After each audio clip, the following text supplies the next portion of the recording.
Hi everyone, welcome back to MQC Off-Broom on mic. I'm your host, Ryan. Hi everybody, we're back. My name is Andres. Happy to have everyone here. And we're joined by our guest of the week, Ethan Dillon. Hi, glad to be on the show with you all. So today we're gonna recap D1 relegation versus Harvard versus Emerson, and then look ahead to this weekend with D2 championships. For sure. And why don't we just start with those Emerson Harvard games? Obviously, you played in them, so I kind of want to hear your perspective here. Like Harvard won by a lot in both games. I have the scores up here. First game, 135-30, and then second game, 155-30. So not that close. Tough game. Emerson, it's just our depth. We brought 8 people to the games, 5 beaters, 3 chasers. Barely had practice this semester. We had 2 practices going into this weekend. Almost all of the people that showed up were beaters, and it wasn't like a full squad practice. It was 4 or 5 people there. Not that that's an excuse, but it's just some tough circumstances for Emerson. And that's also no shade to Harvard because they played very well. No, I agree. I repped those games. I was there. I was watching closely, and I definitely think there was a lack of strategic capability on the side of Emerson. There wasn't a lot of working with beaters. That was one thing I really noticed. Defensively, y'all looked good, but offensively, it was very much let's just hope the chasers can do something, and Harvard beaters are good enough to shut that down. So I really didn't see your chasers and beaters working together very much at all throughout the weekend, which of course comes from practice. Yeah. Right. Yeah. I mean, for sure, the practice of working together is one thing. And I totally agree with you. The beaters were going to be a big thing. They always are, especially with the Harvard's coaches, right? Having Max and Lulu as your coach, your beater coaches, as long as you have people who are showing up to practice and learning every day, you're going to have at least solid beaters, Personally, I would have liked to see Peyton and Janie take that on. The need to have Peyton at chaser have a little bit of extra athleticism. I mean, I want to disagree with that, because I feel you also have Megan Brown, who's another utility player. Yeah. Megan's value to the team is I feel it's more equal chaser versus beater than Peyton's is. I feel like Peyton is very valuable as a beater. Having that, especially the pair that plays together all the time of Peyton and Janie, might have done something against those Harvard beaters and at least giving you guys a little more space to move the ball, especially with chasers whose fundamentals aren't as strong. It would have given you that extra time and breathing room maybe. It's the same story that we've had all year, right? The short roster. It's tough to work with that. I know from being on that Beat You program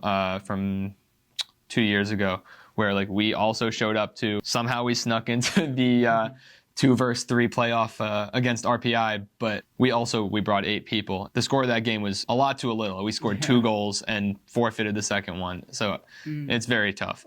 It's very tough no matter what you do. Shout out to Peyton though, even though he was beating and chasing all weekends, and he ended up scoring the most goals for Emerson, which is very impressive. Good stuff out of Emerson, I think, even with the loss. Well, I do think Janie and Peyton is the best beater option that this Emerson team can offer. I do think they're a very good beater combo. Jessley was back this weekend, and Jessley was really, really good this weekend, as was Max Semigrin. That's the player I talked about beforehand. Yeah. Max Semigrin, I'm going to give a bit of a hot take here. I really think he might be the best beater in the Northeast. No, I'm sorry, Max. That's a hot take. It was another player I played with over the summer.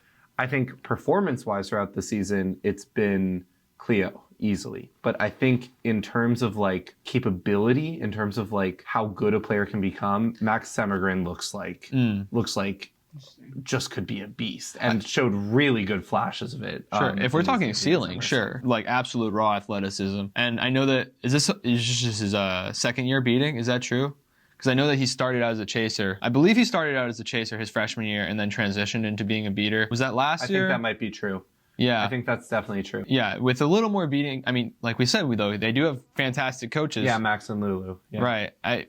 You wondered, maybe because the mental game is always going to be part of it, especially for beating, and the athleticism definitely helps. So I wonder, what he will look like in a couple more years with a little more coaching. Yeah. Although, if this is his second year and then under those coaches, I don't know. Yeah, I'm just saying I saw flashes. I saw flashes of like greatness. Like I'm gonna be completely honest. Like there was one play in particular. Absolutely was not caught on camera because it happened on the other side. But Max had one of the most impressive dodges from a beat while throwing midair, and it was like one of the most impressive beater plays I've seen in my life. I will say also, Jessie also did dominate this game a lot, and with a healthy Jessie playing like how she played this weekend, I think Harvard is looking very legit. So I had the ball at the top the key, and Jessie had like a snipe beat on me that like hit like scraped the edge of my broom. I don't know how it was possible, but it's just like I don't know. It just that kind of encapsulates the weekend for me. Just like there's nothing I can do about that one. It's so demoralizing. Yeah. I have also been in that spot where it's like your chasers just feel like they're constantly being marked, and like you never have a passing option, and then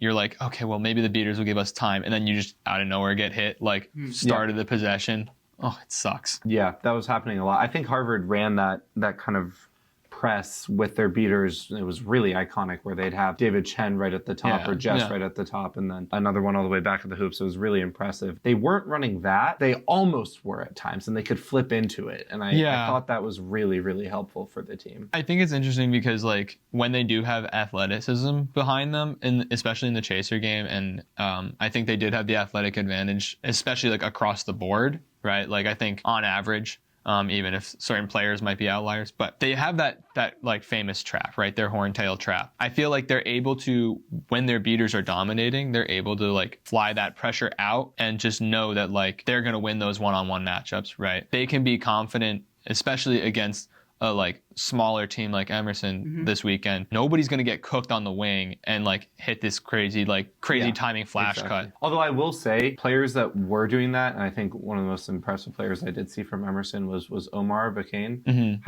Looked really, really good. Wasn't a player that was fully on my radar before this game and actually made a few plays, a few really good jukes. I think the finishing wasn't quite there yet, which is okay. It's a little bit to be expected, but it showed a lot of potential as well. So there was one player that really I thought kind of broke that down for Harvard really well. Yeah, I mean the problem is that there's one player, exactly, right? Yeah, especially if if you're bringing the ball up or Peyton's bringing the ball up, and the beating knowledge translates to chasing, but if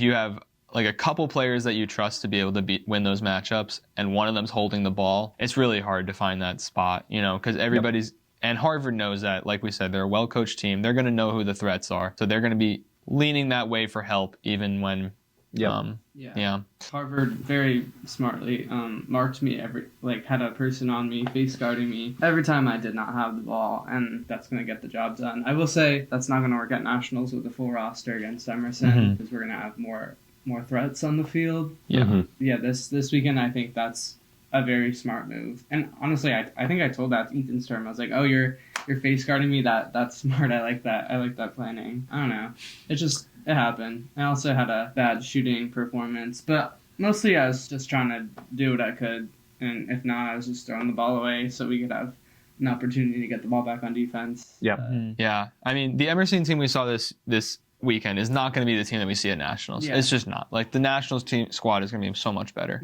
But it is interesting to talk about with the relegation, right? This might be the team that you bring into next year. How many people do you have coming back from abroad next year? I think there's two. There's two, okay. Yeah, most of the team that we brought is seniors, so I mean most of them won't be there. I talked about this last week. I think this is a great opportunity for Emerson to rebuild. I think with a good recruiting class next year, with some good freshmen, we're going to be back. We could be back up in D1 in a year from now. Yeah, I mean, we're going to have a strong base. Megan Brown's going to be in her second year at grad school. We're going to have Lila Williams, who we don't talk about a lot. She's been in Europe studying abroad. Amiri Rivera studying abroad will be back next year.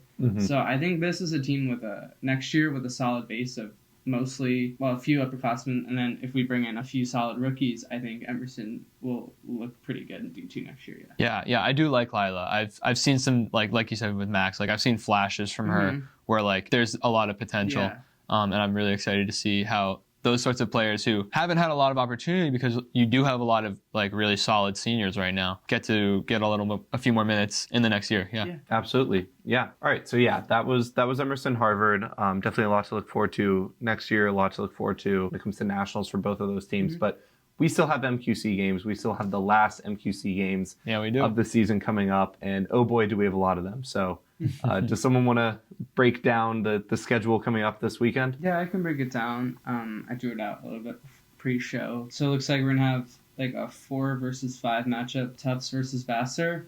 The winner of that moves on to like the final, I guess we'll call it like the top 4. So that will be 4-5 matchup versus Brown, who's the 1 seed. Then we'll have 2-3 Middlebury versus UVM, and then the winner of those are all one game, I think. They face each other for the D2 championship. I mean, there's a lot of games going on. I think we should probably start with that 4-5 matchup. It's going to be Tufts Vassar. Two teams we didn't talk about a lot throughout the season because there isn't that much to talk about. Tufts didn't come to regionals, so we don't have necessarily like a lot of footage on them. And Vassar is a team that was just recreated. Haven't really been able to see a lot. They've kind of actually partnered with Brandeis for a few kind of unofficial games throughout the year. Yeah, BU as well. Yeah, so kind of an up-and-coming program. Tufts, a little bit of a program that had its heyday in 2019, and now I think after a few tough recruiting classes, they haven't quite had the same amount of numbers. So hopefully that game gets played. Hopefully it happens. Yeah. No, yeah. I mean, that play-in game to make it to those final 4 teams, unfortunately, it's realistic we could see forfeits from both teams. I don't think either of them have fielded a team solo like all year. I think they've all been matching up with people. So, I mean, hopefully, like for the sake of both of their programs and for the sake of like this weekend's like fun and tournament, they can make sure they have that availability and bring everybody in. Because that could be an interesting game, you know, like those, we haven't seen a lot from either of them. When we have seen them, we've seen some like, you know, athletes who hopefully like if they've been practicing a little bit, will be able to put it together. I don't think Vassar has a coach. And as far as I'm aware, Tufts also has lost their coach with Nick Jablonski retiring. And I believe Greg is also kind of moved away from the college game and helping out Tufts. So that would be kind of just like a raw, like, we're going to go out there and good old-fashioned quality. Yeah. Like we're going to go out there and just kind of blitz each other, see what happens. Yeah, I'm not sure if that game happens, to be honest. I hope it does. I want to see some quad ball, but I'm not sure. I think we'll probably just move into the other side of the bracket. We have UVM versus Middlebury for that spot in the final. I personally just want to shout out a few different players because we played UVM at regionals, and I think this team has a lot of like potential that people don't fully realize. They're far more physical than I think a lot of people give them credit for. I think their whole thing has always been they haven't had dedicated coaching, so sometimes the strategy aspect of it gets lost a little bit. Against a team like Middlebury, there's some UVM players I think that could really, really shine. I'm looking specifically, obviously, at Carter Boudreau and Jack 14, but also Kelly Brunner has really impressed recently, especially on the defensive end. And yeah, I don't see why this UVM team couldn't at least make this game close. Yeah, I mean, it could be interesting. I think it depends on their numbers, right? Like, because I do think as much as some of the UVM players like are strong, I do think Middlebury has them beat in the athleticism department. Middlebury has the edge in beating as well, especially with the departure of Maldivir, who hung up the cleats. Yeah, I don't know. I mean, I agree with you. I think like UVM is a super physical team, and they're not somebody to like kind of write off, you know. I mean, like there are definitely some teams where you kind of write them off and you're like, yeah, that'll be a win. But UVM is one where you have to like stick to your game plan, stick to your guns. They're gonna find ways to score. The name that I'm really looking forward to watching play is Ryan Kohler. She just knows how to play quad ball, especially with the spacing. She'll cut to that. To a hoop, she'll hit a shot. She'll get physical. And I think she's going to be a difference maker for UVM. And if they're going to want to win this game, I think they need the ball in her hands a lot. A few goals out of her, I think, will be really important for UVM. Yeah, Ryan is actually the 3rd highest scorer on that UVM team, behind Carter and Jack. I mean, I wouldn't be surprised if a lot of those are like. Yeah. On the receiving end of assists, which hopefully we can see some more of from those big driving threats, right? Because it's true. Yeah. I'd really like to see that as well, because I've seen a lot of possessions where it's been Jack and Carter just kind of driving forward, just looking for anything, and you can pass that ball out. Yeah, I think they really should be looking at it. I think they have that like drive in, and then the defense swarms them, and then Ryan is open. If they can get that pass off to Ryan, I think those will be very nice plays. Mm-hmm. And I think they're going to have to against the Middlebury Yeah. team. They will. Because the athletes on Middlebury are capable of stopping some of these drives. Although I have seen some very impressive finishes from Jack. Of course. They're going to have to be able to play with all of their players well and consistently in order to really make this game close, I think. The other factor, I think, is they are going to have to move the ball. And that's something, we haven't seen a lot of them this year. But that's something that, at least in the previous years, they have struggled with, is sort of those like fundamentals of like hitting your passes, catching them, like making those quick decisions. To move like Middlebury's front line around and find those driving threats is going to be tricky. Like if you aren't able to swing the ball smoothly, it's going to be tricky. So I do want to see like them having, grinded this semester and like really worked on that kind of ball movement so that they can find those driving lanes, which will open up the passes, right? Yeah. Because the more help defense you draw, the more your cuts are open. Your classic drive and dish. Right. Yeah, of course. Agree. To win this game, you have to stop Jason. You have to find a way for him to not drive and like dunk or drive and dish, and you have to stop his shots too. He's been shooting the ball pretty well too. Yeah, I think he's really going to be enabled by his beating core in these games. Again, I'm looking at some different players that have really impressed on this Middlebury roster. Hayden Laster is probably final games in the MQC, I'm pretty sure. That's a big utility player who has mostly beat throughout the year, kind of with the emergence of Jason. And I'm looking at Hayden to really come out with a bang here and enable the Jason Wu style of Middlebury offense. Yeah, I totally agree with that. And I think that like the combination of Hayden and Greg at the beating core, and then with the subs that they do have, like they're going to be able to find ways to get control back. They're going to find ways to put dodgeballs on the ground. It might not be the neatest game you've ever seen, but that might work in Middlebury's favor, right? Jason Wu will be the best athlete on the field, right? Especially against UVM. Like he's going to be the best athlete. So especially with UVM's lack of coaching, like I know that they do tend to turtle, which is good for them and it works to their benefit especially against this aggressive team, but they could get caught in transition, right? Yes. And that's going to suck. If they can't find a way to like pull back and get into a set defense, Jason Wu's going to run down their throats all day. And I think Hayden and Greg are going to do a really good job of attacking those UVM beaters and potentially exposing that weakness in transition. That's what fast breaks are in quad ball. It's all in the beater game. And when we were talking about factors that can make this game close for UVM, the factor that could absolutely have Middlebury pull away here is if they're able to just run. If they can consistently get goals without having to set up an offense, because I'm not going to lie, Middlebury's half-court offense is not the most impressive thing I've seen. It's not great. I wanted to mention that when we talk about the Brown game. Outside of Jason, like it's interesting because they do have so many off-ball players who are athletes and should be getting these looks. So I'm not sure if maybe it's a vision thing from Jason, but they haven't been finding these passes a lot. Their scoring is really lopsided towards Jason, even when you have players like Kate Petty and Sydney Alexander on the field. They're both like Kate was on Forge's main roster last year, right? And we don't see her scoring a lot on Middlebury. It looks like a different version of Kate out there because first of all, I don't see Kate with the ball. Second of all, when Kate does have the ball, I don't see that same intensity that I saw. Kate is a fantastic shooter. Like a really good shooter. Kate should be taking 5 shots a game. Oh, she won our knockout game, didn't she? Exactly. Right? Yeah. We had on Forge over the summer, we had like a knockout tournament and Kate won. I mean, and that's against. Think about who Ian Skura. Anna Blanchfield. Yeah. I mean, not to like toot my own horn, but like I also was a shooter in college, right? Like that was my reputation. Debatable. Depends who you're going up against. I mean, yes. No. Anytime you put anybody above 6 foot on the back line, all bets are off. But like, I mean, especially like Anna Blanchfield, Ian Skura, like renowned shooters, right? Like that's their thing. And Kate was able to sweep the floor with them and win that game. One contest, but still. No, but it's impressive and it deserves to be noted. And I think I wish I saw this Middlebury offense where everybody touches the ball. Because Jason can give you 60 goals in a season, but what if Jason gives you 45 goals in a season and then you still get 15 from Kate and 15 from Sydney. Yeah, right. It would be a little more production. And I think that like maybe part of their problem because like I don't think they have an issue moving the ball. Like I think they can rotate it around without any like fundamental issues. Maybe their issue is more of like not doing anything with that motion. I agree. Right? Like There's no it's not active. Yeah. I think sometimes they are more in a place of like, we're just going to like swing it around and that's good and dandy. And then somebody drives but you haven't really shifted the defense very much. Yeah, if we want to move on to what we predict, probably will be the D2 finals matchup. Will be Brown versus Middlebury. Yep, I'm pretty confident in saying Yeah. that. Mm-hmm. Yeah, I mean, I don't think that either Tufts or Vassar, I hope they play. Like, even if they do, I don't think either of them stands a chance against Brown. I think Brown is just going to out depth, out physical, like, Yeah. This Brown team is good. Yeah, they're a good team. They're a solid team. Do we think if there is no game Brown versus Tufts or Vassar, do they have a bit of an advantage with potentially no semifinal matchup going against a Middlebury that has played a game? Yeah, I do. Completely. For sure. Especially because of how physical UVM is. Mm-hmm. Like, they're going to be feeling it after one game of quad ball, I think, for and sure. Small roster, Yeah. as always, kind of with Middlebury.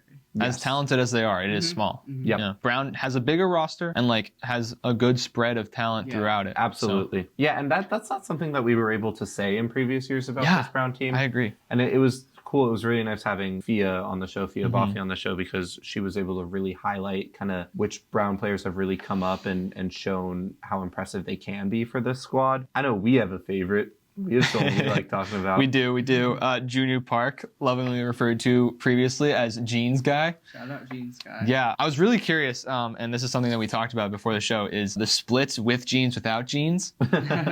Unfortunately, MQC games that Brown has played, Juno has been in sweatpants. Okay, not jeans, sweatpants. Regionals though, Juno was in jeans. Okay, we all know what happened at regionals, right? Brown BPU. Brown BPU, who is going to be a D1 team, right? Like hoping to make waves. Brown beat BPU, and it honestly, like, I mean, it was not pretty. It was not a pretty game, like either team, you know? Like Brown they just looked tough and mad, and they wanted to like shove every goal down our throats as much as they could. So maybe the jeans are the sauce. Maybe the jeans are the sauce. If Juno Park shows up in jeans on Saturday, we know who's winning. Yeah. We do. Like, it's not, we don't even have to talk about it. Like, ignore the rest of this show if Juno shows up in jeans. I was hoping that it would be a little nice this weekend, and if it was, it's not going to be. It's going to be 40 degrees and rainy like last weekend. Oh, classic. Potentially, I was looking forward to a jeans guy in like jorts or something. I don't know, that's a little silly, but you never know in quad ball. Yeah, but besides Juno, like, there are a lot of players on this Brown roster. The thing is that, like, outside of Will and Tommy's now emerging a little bit, like... A little bit? Well... Yes, Tommy's emerging a lot. Tommy's right? very good. I was always high on Tommy, but like Tommy is like, he's coming. But the thing is like, as much as we talk about them within the context of Brown, nobody really gets hype in the context of like USQ, right? Like nobody's really looking at any of these Brown players and being like, these guys are great. Yeah, but honestly, they should. They should. Will Richardson is one of the best seekers in the country, and I'm confident in saying that. I had a chance to play against him. He actually broke my pinky. Oh, no. Seeking against me. And Will is known for quickness, not strength. Broke one of my fingers because of the strength of Will Richardson. I mean, my favorite Will Richardson play comes from MLQ this summer. I believe it was the second Austin game. I could be wrong about that. But the snitch, you know, as they do, they grab Will's broom and like yank it up. And this is like a big, strong snitch. Yeah. And Will is just literally hanging upside down. Like, I think the snitch got the back of his broom because he was defending. Yeah. And Will is literally like hanging upside down like it's a fireman's pole. Yeah. But his head is facing the ground. Stays on the entire way. Snitch lets go. Will hits the deck. And then like immediately like has this like crazy like Matrix-esque dodge of a beat and almost gets a catch right after it. Yeah. Yeah, I mean, Will is just... There's so many other players. Like, to highlight. Carson Asua is a name that should be mentioned. I'm looking at the stats here, and it really does seem like a really kind of three-headed monster for this Brown team. You've got Tommy with 26 goals, Will Richardson with 29, and Carson with 17. That's pretty good. That's a pretty good spread. That's a combination of players that I think can take this team pretty far. Yeah. I think the expectation with Brown and the reason why Brown has always been a little bit more iffy is because of beater play. We've talked about Juno. I think Juno's been very helpful for that. I also think the combination of Meredith Chang and Jocelyn Chang, those, again, players that Fia was talking about, are really helpful for that. One of these Brown beaters is going to have to step up. Yeah. They're just going to have to step up because Middlebury beaters, assuming it's Middlebury, are, I think, a little bit more athletic, but also they've been playing this game for a little bit longer. I think they have the wealth of experience that comes with that. And sure, you can talk about Chaser game all day long, and I really do think there's a lot of impressive players on Brown, but if you can't have control for some portion of the game, it gets really dangerous, I think, for this Brown team. Well, actually, I do have something interesting to say about that, though. Looking at the head-to-head stats from this season from Brown versus Middlebury, nobody with the exception of Anna DeFabio, who was only in for 12 possessions, nobody had like more than 1.5 dodgeballs, all in the 1.2, 1.3 range. Dodgeballs were on the ground for a lot of that game, and Brown won that game 135-50. So even without the catch, they were up by 5 goals. Yeah. It wasn't really in range for mid. Yeah. Right? Maybe you play that game where beaters just do crazy beater stuff, and then Brown has more fit, like they have a larger volume of physical players anyway. Maybe be able to run that like. And I think they'll be less tired because one development I've seen is that you haven't had to play Tommy and Will on the same line. Yeah. That was something I saw in regionals, and it's like, sure, is your offense going to be fantastic when you have both of those players playing? Yeah, but your offense is still good when they're subbing off for each other, but their defense is so much better. Either one of them, if you're looking at players who can like consistently tackle Jason Wu to the best of their abilities, it's Will and it's really Tommy, I think. It's those the quick better guys. Yeah, absolutely. It's those really quick guys who are like sneaky strong. Like they don't look ripped, but low center of gravity. Yeah, I mean, Tommy's very strong. they're made of muscle, and they're going to bring you down. Yeah. One name I did want to mention, and you mentioned her actually earlier, Jocelyn Chang, put up like crazy stats, has a 290 plus minus. Like plus minus isn't like the greatest stat ever, but that's insane. But it's still crazy because it's such an outlier. That's crazy. And then averages 1.58 dodgeballs and has, I think, the most possessions out of a beater on this team. That's incredible. And we were talking about a key for Brown to win these games is beaters. And I Jocelyn plays like she did in the regular season. Like, there you go. And that's consistent with their head-to-head matchup too. Jocelyn's plus minus for the Brown Middlebury game was 70. Also, like you said, played the most minutes. Like, is really like a cornerstone for the team in that aspect. Why don't we just jump into predictions here? So I think we all agree on the final. What's the end score going to be? It's a best of 3 game. I think that does benefit Brown slightly. I can start. Yeah, I definitely agree it's going to be Brown Middlebury. I don't see a way that UVM comes away with that victory against Middlebury. I want to give it to Brown. I do. I really like the way that they've been playing the sport this year. I really think that, like, I don't know. I love the way they're playing. Like, they have players that you can attack. They do a really good job of like making you work for everything. I just think that they're going to like be able to fight and claw their way through, and they're going to be fresh. I mean, all these things we just talked about. Yeah. They're fresh. They have a deeper roster. I think the first game is close. Maybe you can give it to Middlebury, but if you give the first game to Middlebury, I think Brown wins the next 2. Whichever game the last one is, game 2 and Brown sweeps, or if it's a game 3, I don't think that one's that close. I think they win the last game by a pretty good margin, 4 or 5 goals at least. I mean, I take Brown. Middlebury has a lot of talent, but I think Brown has a lot of advantages this weekend. I mean, it's like, it's a little hard because it's Middlebury got the D1 bid, obviously declined the D1 bid. That you're kind of thinking, okay, well, you really think Middlebury has a chance. I think if Middlebury had 10 of the deeper roster players that Brown does have, some of the names we didn't mention, but still players that enable practice to take place, players that are in and improving kind of the different stars while developing on their own, I'd give this game to Middlebury. But they don't. They just don't. And Brown has the advantage of that big team. And I agree. Like, if Middlebury does happen to win a game, which I think is possible for them, for sure. Congrats, they're playing 4 games. It's tough. And Brown has shown that, like, those players that you're like, who is that? Because you just don't hear about them the rest of the season, but they can, like, step up and be in those catch and finish roles and from those drivers. You need players like that, I think, to consistently perform at a high level. You need players like that. Yeah. Not just in game, also in practice, also for the sake of, like, team camaraderie and, like, having something to really play for. And I agree. I don't think whatever game Brown wins, I don't think it'll be close. I think that was a really good take. Whatever game Brown wins to clinch won't be close. Give me Brown. And I think it's going to be 3 games. And last year, it was in this D2 championship, it was Emerson versus Middlebury. And it was kind of the same deal where Emerson got a bye because the team we were supposed to play dropped out. And then it was Tufts and Middlebury, and they played 2 games beforehand. So it was like a best of 3. Emerson won the first game, and then Middlebury won the second. And Emerson, we won the third game to clinch the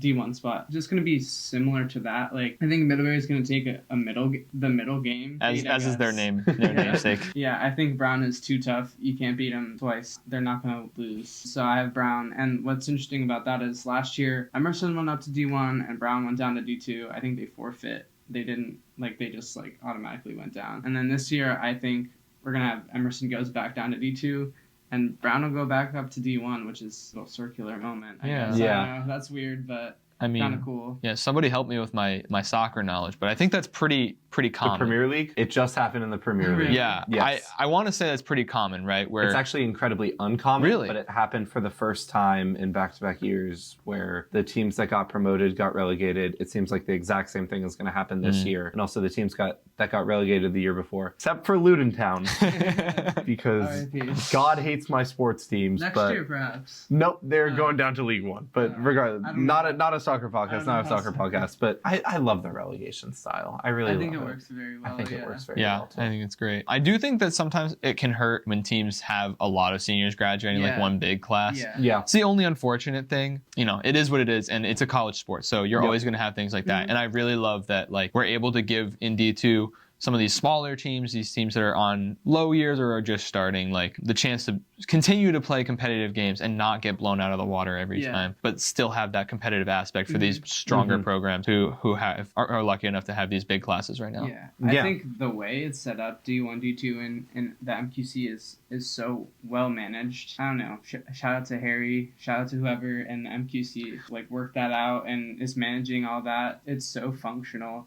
And it really makes for good quad ball and also like helps with teams developing, and like it would be boring and it would not be fun to have like Brandeis play toughs every weekend, but when teams have to can play competitively every weekend, like then you actually like want to go out there and get better and play quad ball. And really quickly, you just mentioned Harry. I just want to say, you know, he is retiring, and I personally, and I think this goes for, I think I speak for everybody in the MQC, just like Harry, thank you so much for everything that you've done. Like my personal experience with Harry as a coach on BU and also my first year on Forge, just everything that he and all the other MQC volunteers do to make these games happen. Like on a weekly or bi-weekly basis, like it means so much, and it has really like shaped my quad ball experience in a way that I'm just so grateful for. You know, I love the MQC, and I think that other places in the country, other regions, like don't have this opportunity to play every few weeks. That's true. And it's been super important to me, and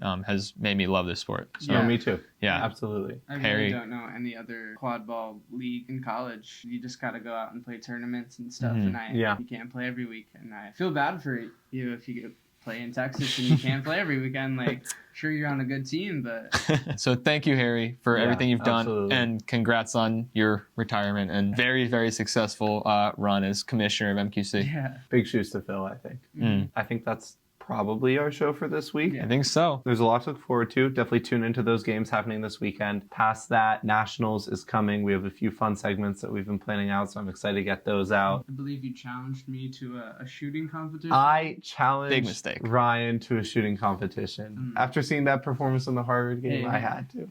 I'll show you some of my highlights, and you'll maybe with your words, but yeah, we'll try to get you that maybe at some point before Nationals. Yeah. Anyway, a lot to look forward to. Me beating Ryan is one of them, but a lot to look forward to. No shot.